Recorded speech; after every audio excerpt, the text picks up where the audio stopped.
Now, well, that is in Acts. I'm talking about Mark, the second verse of chapter 1.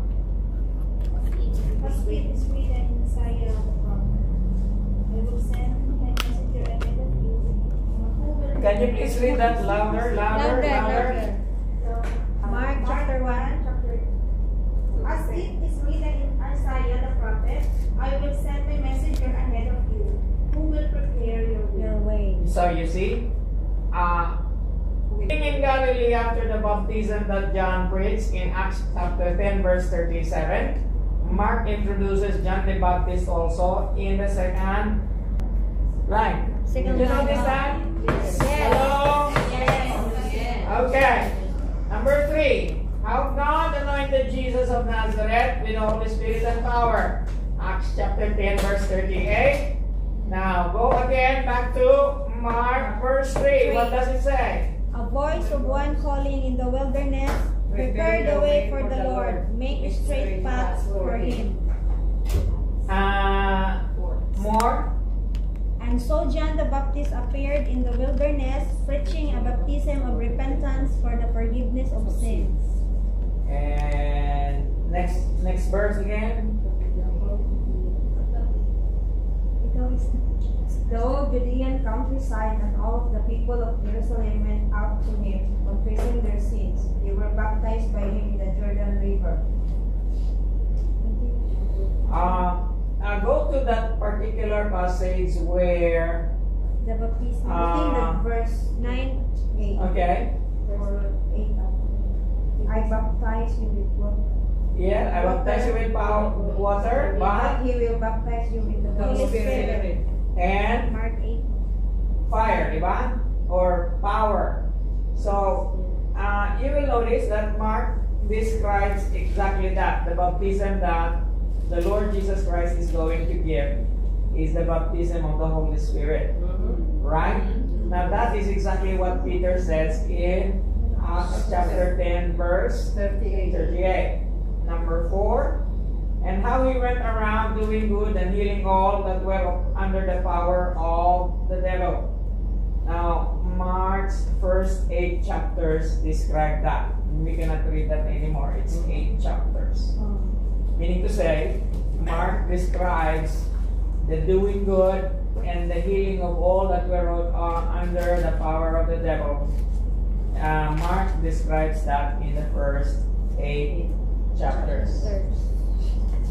Now, we are witnesses of everything he did in the country of the Jews and in Jerusalem.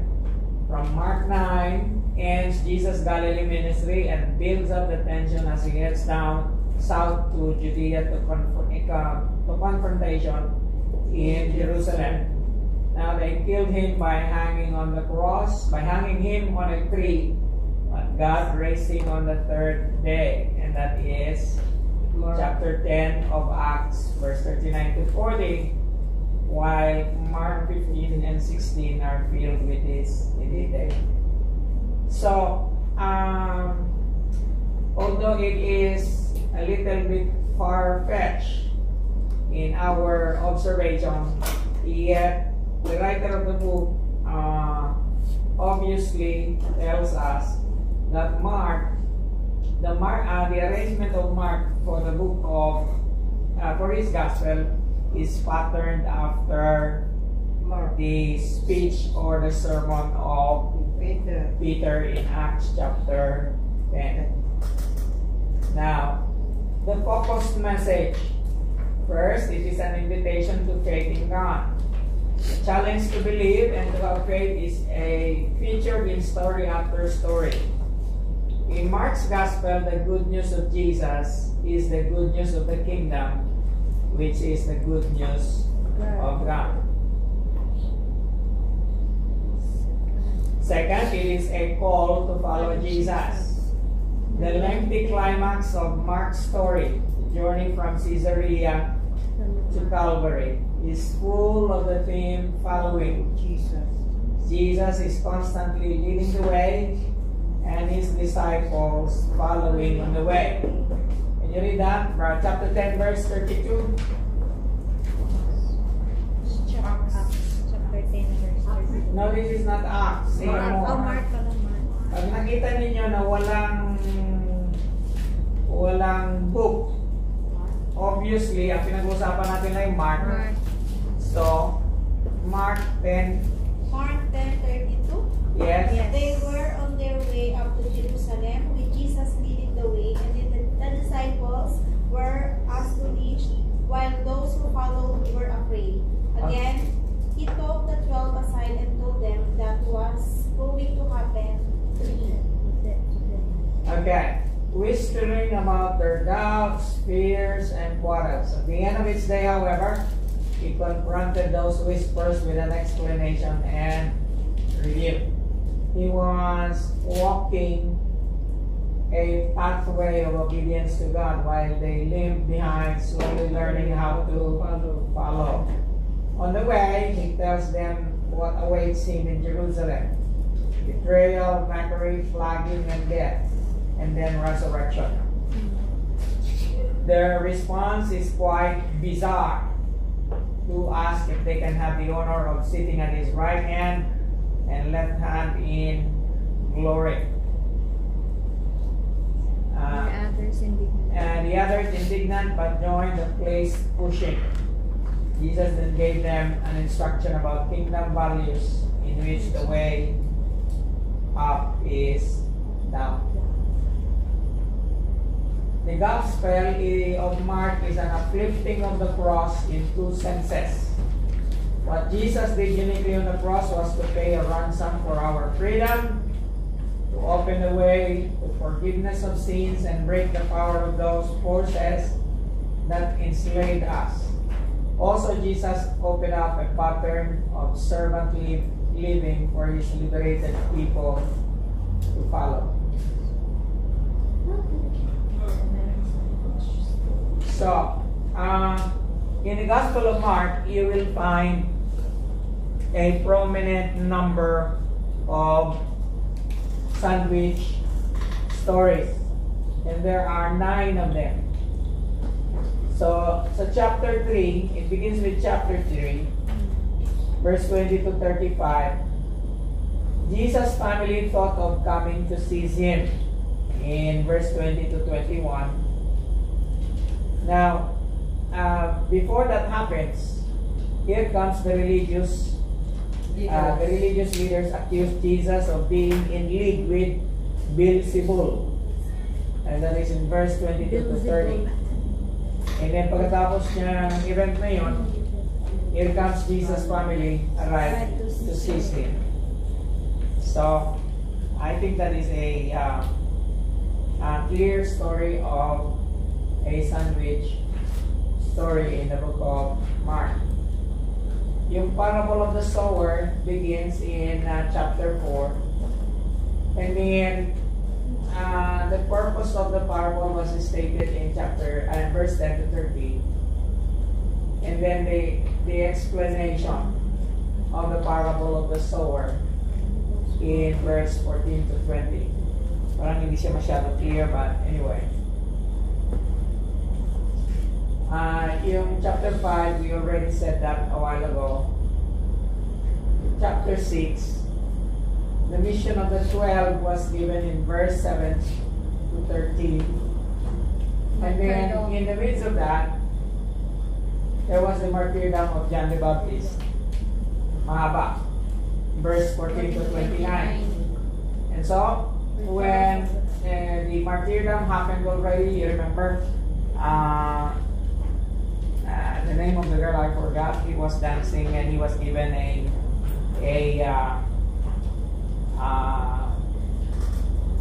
chance to ask Herod what is going to be her request. And he requested for the head of John the Baptist. When John the Baptist was already beheaded, nagbalik naman doon sa original story. The return of the 12. Yung sa first line, the mission of the 12, they were sent out. Pagkatapos nung nagpugutan na si John the Baptist, saka pala nagbalik yung 12. Okay? So that is another sandwich story. Then the cursing of the fig tree. Before entering into Jerusalem on the way back, he cursed a fig tree. Now, after he cursed the fig tree, he went inside Jerusalem and began to clear the temple. Kasi ginawa na nila Okay. palengke. And then, pagbalik nila, paglabas nila sa Jerusalem, nag-wither na yung fig tree. So again, that is a sandwich story. Number 6, a plot to kill Jesus. And then, there was anointing at Bethany. And then Jesus' agreement to betray Jesus. Jesus. So meaning to say, nagpa-plot pa lang si Si Judas. Judas on verse 1 to 2. And then nagkaroon ng anointing of Jesus at Bethany. And then pagkatapos ng anointing of Jesus to Bethany, nag-agree na si Jesus to betray Jesus. Si Judas pala. 7. Jesus predicts Peter's betrayal. And then there was this Lord's Supper. And then, Jesus predicts his own betrayal. And then there was a Lord's Supper. And then Jesus again predicts Peter's betrayal. And then, number 8, Peter follows Jesus to the courtyard of the high priest. The Inquisition began before the Sanhedrin.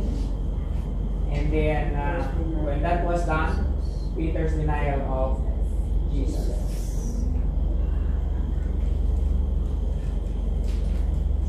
Chapter 15, women at the cross.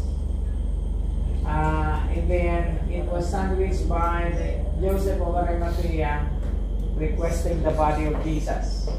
And then the women again, now on the resurrection at the empty tomb.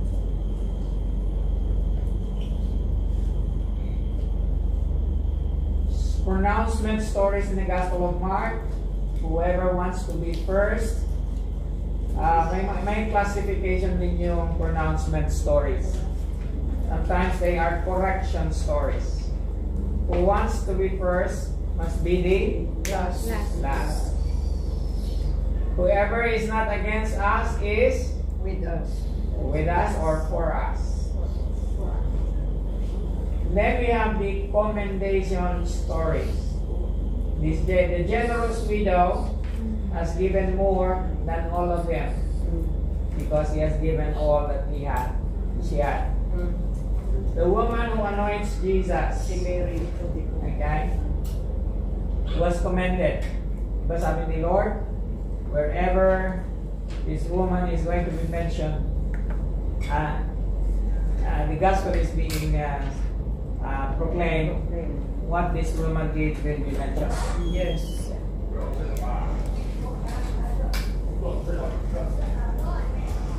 Okay. Then there is also the controversy stories. In fact, the controversy stories is more than all the other stories. Eating with sinners. The Pharisees are always chiding Jesus about his behavior of eating with sinners. And they accuse Jesus that his disciples do not fast, and comparing them to the disciples of John the Baptist. And then picking grain on the Sabbath. So why does your people pick grain on the Sabbath and eat them? Okay? Then eating with defiled hands. Meaning to say, forgetting to wash their hands. Okay? And then, by what authority are you doing these things? That is a pointed question to the Lord Jesus Christ. And does your master pay tax to Caesar? And the controversy between a woman who had 7 husbands, each one after the other. when the first one died, the second one died, and then the third became his husband again, and he died again, and then again. Whose wife will she be in the resurrection? Okay, sabi ni Lord, neither. Because they will be like angels in heaven. Sinabi ko kanina, di ba? Yes, Pastor. Sorry, Okay, you have any question? No. So, in the Gospels, alam nyo, a lot of times you and I are confused. Because when you read the Gospel, say for example, you are in a planned reading of the whole Bible for a year. Have you tried that? Reading the whole Bible for a year? Tapos may sinusunod kayo na pattern? Minsan, pagdating sa Gospel, nakakalito siya kasi what is being said especially in the Synoptic Gospel, is already said in all three. And you begin to ask yourselves, bakit paulit-ulit yung same parable, same event, and the same thing? Now, the reason being is because there are 4 audiences. And each evangelist is just showing their own style of writing. And since they are all witnesses to the fact, meaning to say eyewitnesses naman silang lahat, and they try to tell it in their own way. Now along the way, in telling the stories, they begin to compare their own, or they ask each other, or they copied each other, meaning to say just this story, but they tell it in their own way. But there are really stories sometimes that are very identical to each other. Yes. Na parang verbatim siya na katulad ng ito na story. Okay? But there is always a difference. And so, the genius of the Gospels is that they complement each other. Okay? Kaya, you cannot harmonize the Gospels. Many has attempted na i-harmonize yung sequence ng the life of the Lord Jesus Christ from the beginning to the end. Kung sinong nauna, at kahit na magkakapareha yung kwento, they, pagka sinabi mong harmonize, what is the sequence of the happening? Now, I think it is not, and there are books that says that you cannot harmonize the gospel because it is going to defeat the purpose of the gospel. It is going to defeat the arrangement of the evangelist. So, the arrangement of the evangelist is unique to all the other evangelists, even if it is in the Synoptic Gospels. Because, yun na nga, they have their own purpose of writing. And sufficient, it is already to know by this time that the most important thing to remember in reading the Gospel is this. So, pagka nag-exegete ka, ano nga ibig sabihin ng exegesis?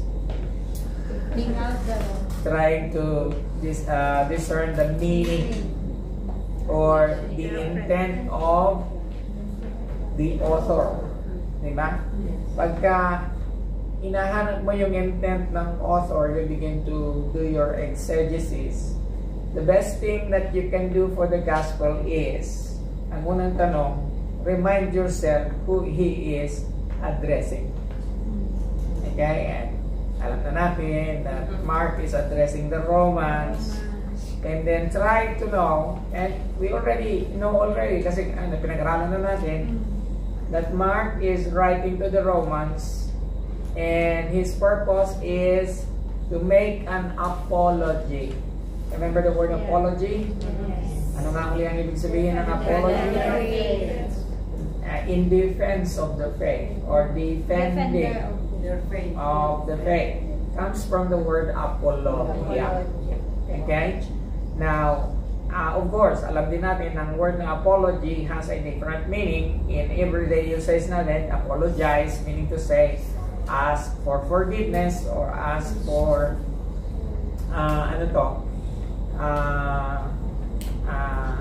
consideration of an insult that was given, and that is apology. If you have hurt someone's feelings, you ask for apology. But in theology, apology is in the defense of faith. Okay?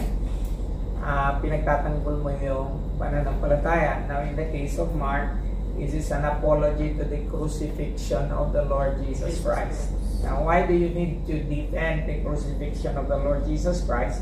Because it is the most terrifying and the most shameful act of punishing a criminal. Now, here is Mark trying to portray Jesus as a just, superhuman being. Okay? That he deliberately offered his life to purchase a salvation for those who believe. So yun yung goal niya. Kaya hindi mo pwedeng i-harmonize yung gospel kasi iba-iba ang kanilang tinutumbok. Although they have the same view of how Jesus died, of how Jesus lived, of what Jesus said. Kanya lang, iba-iba ang arrangement. Okay? So, but each gospel complement each other. Meaning to say, hindi naman sila nagkakatalo. Okay? So, are you ready for Matthew? Matthew na tayo. The Jews. Natapos namin ang Matthew kahapon eh. Hanggang Matthew na naman doon. So, Matthew at a glance. You're going to look it in a chart. Now, of course, different books will give you different charts. Now, this is in the perspective of Robert Gundry. Okay? Ayon sa kanya, dalawang bahagi lang ang Gospel ni Mark. The offer of the king, yung focus sa first 11 chapters o hindi pa natapos in the beginning. Okay? 8 to 10. So, mga 10, hanggang chapter 10 ay offer of the king, doon naman rejection of the king. So, mas mahaba from 11 to 28. Now, division. Madami siya division. Marami siyang categorical divisions. Presentation of the king, that is the first, and then proclamation of the king, Power of the king. power of the king expressed, progressive rejection of the king, reparation of the king's disciples, presentation and rejection of the king, and proof of the king. So, sa ibang mga writers naman, sinasabi nila na ang buhay ng Panginoon are only of 3 parts. Number 1, there is the years of obscurity. Remember? Yes. And then there is the year of popularity. Year of rejection. Year of rejection. Yes, nakasa. So, katulad nga ng mga ano ngayon, mga author, siguro pa ako gagawa din ng aking aklat. Siyempre, hindi ko siya kukupiyahin yan kay Robert Gundry. I will make my own arrangement, di ba? Otherwise, makakasuhan ako ng copyright violation. Right? Yes. And so, sa topic naman, teaching the strong on the first part and then teaching the 12 on the second part. Remember, during the time of our evangelism class, na the Lord Jesus Christ devoted Himself to two types of group. The first group being the 12 disciples, and the other group, the crowd or the madlang people. Okay? Pwede siyang i-divide into chronological and then thematic and then chronological naman. Location from Bethlehem to Nazareth and then Galilee sa Judea. and then Judea. And time is 4 BC to 33 AD. Okay. Now, kung si Mark ay apology for the crucifixion of Jesus, si Matthew naman ay handbook. Okay? Kung sa ano pa ito, manual. And sa lahat ng ayaw mong basahin ay manual. Okay? Ang alam ko, hindi kayo nagbabasa ng manual. Pag bumili kayo ng bagong mobile phone, you don't read the manual. Kaya minsan, kahit na gaano kaganda ng mobile phone, kung hindi naman alam gamitin, ay hindi naman. Diretso agad. Wala rin. Okay. Anyway, so, the Gospel of Matthew is a handbook or manual for a mixed church. Pag sinabing mixed church, it is composed of different races. Okay? Kung mixed church dito sa Hong Kong, mayroong mixed church tayo. Kung meron tayong Inchi, meron tayong puti, meron tayong iba't ibang mga lahi.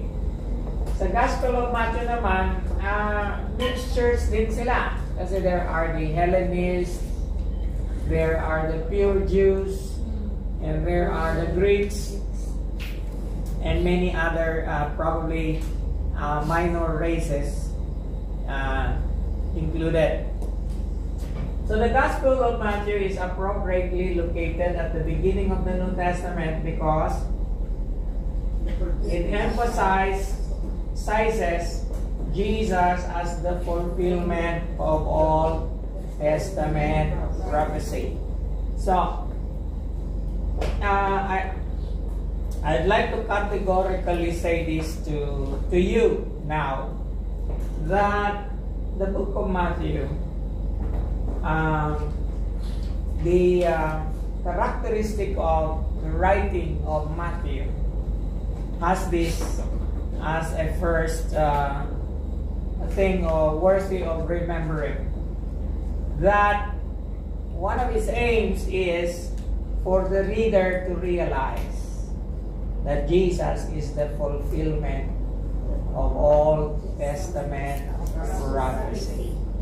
Say that with me. Jesus is the fulfillment of the Old Testament prophecy. According to Matthew. Again. Jesus is the fulfillment of the Old Testament prophecy according to Matthew. One last time. Jesus is the fulfillment of the Old Testament prophecy according to Matthew. I tell you, you will not forget it anymore. Okay? Alam niyo, one of the things when I was still in college and I was preparing for quiz, hindi naman ako laging huli sa klase. Hindi rin ako nauna. But one thing is this. If you want to remember something, you have to say it at least 3 times. Better still if you write it. You will not forget it anymore. Okay? Okay, Pastor. So that is one of the strategies of study. Minsan alam nyo, pag gumagawa ako ng quiz, lalo na kayo na marami na kayong quiz sa akin, alam mo na kung paano ako gumagawa ng quiz. So may clue ka na. Ito lalabas talaga ito. Ganito sa pastor. Lalabas talaga ito.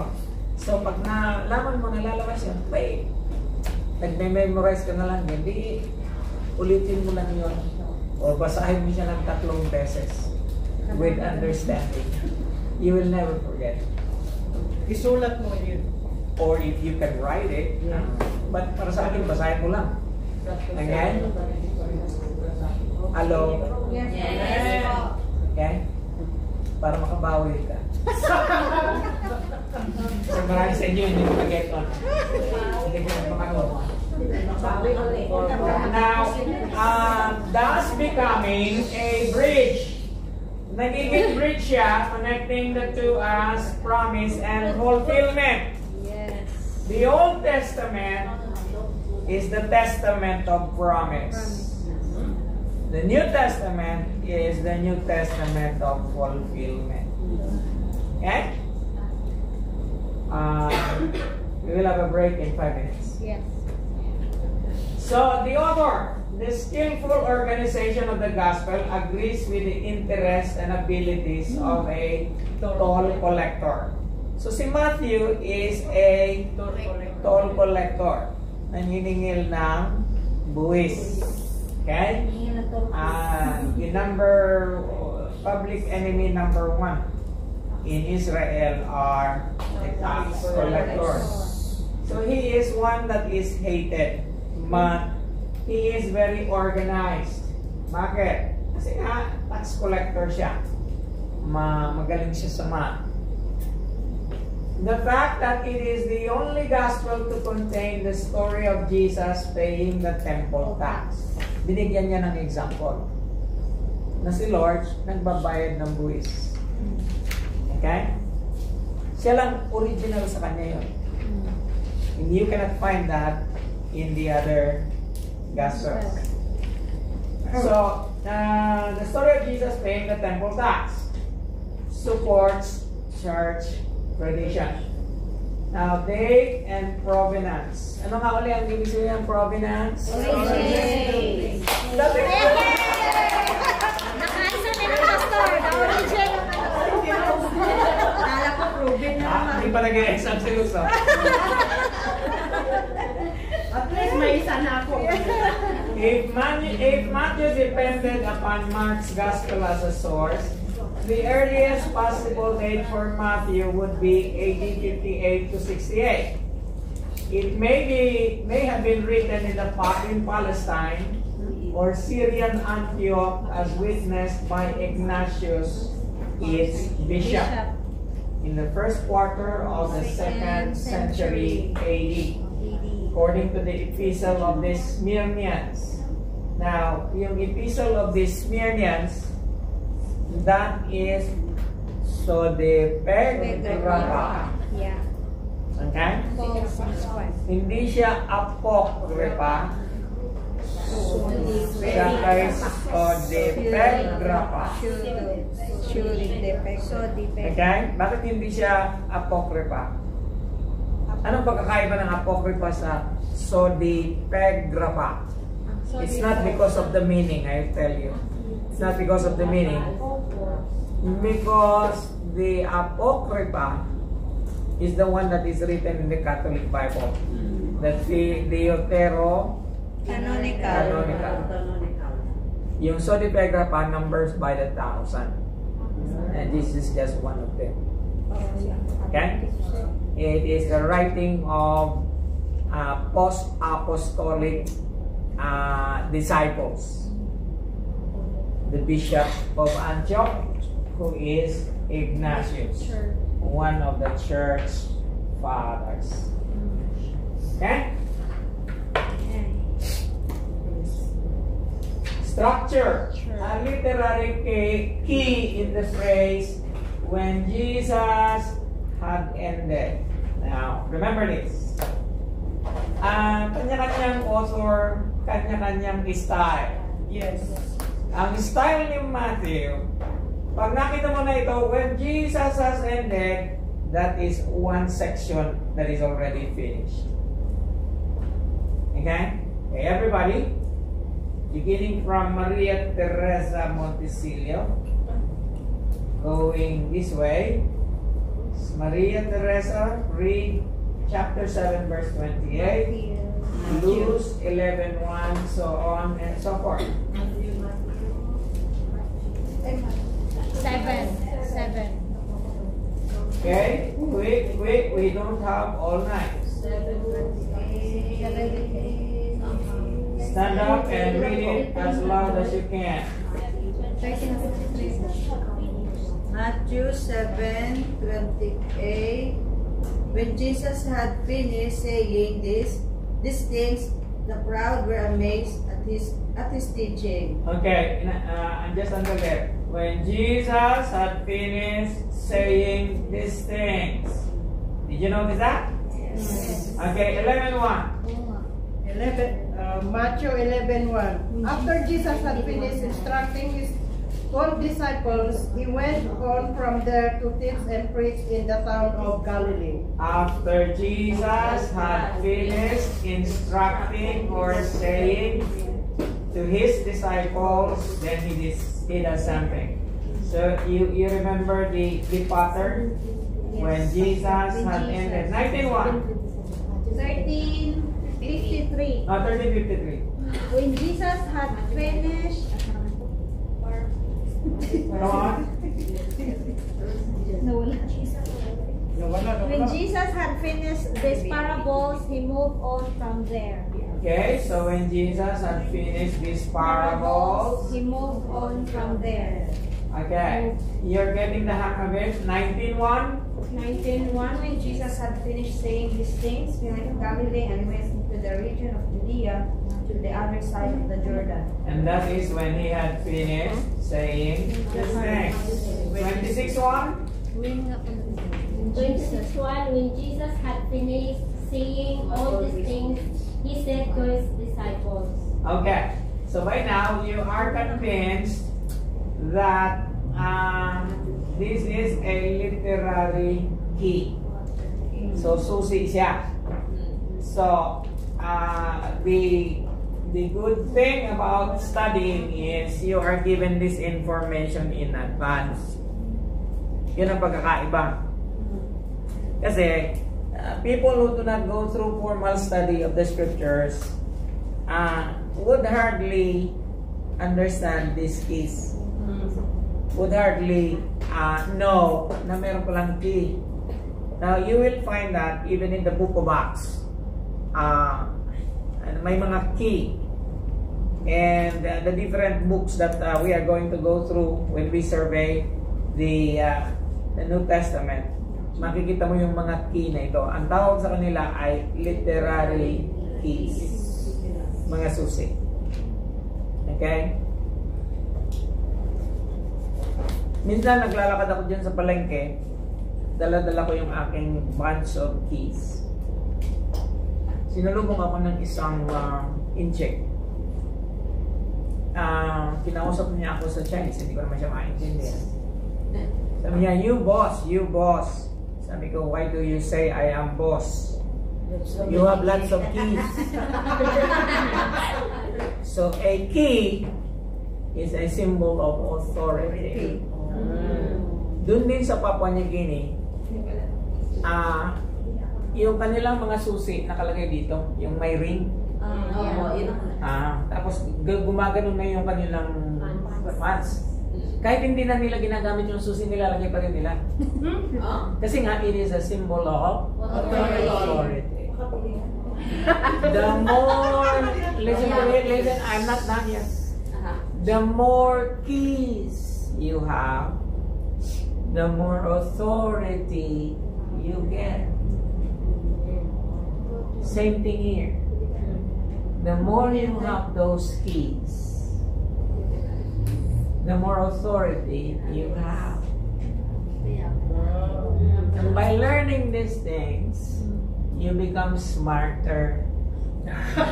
Yes. You become smarter than the average Bible learner. Okay? So you begin to appreciate Yourself. and not necessarily yourself.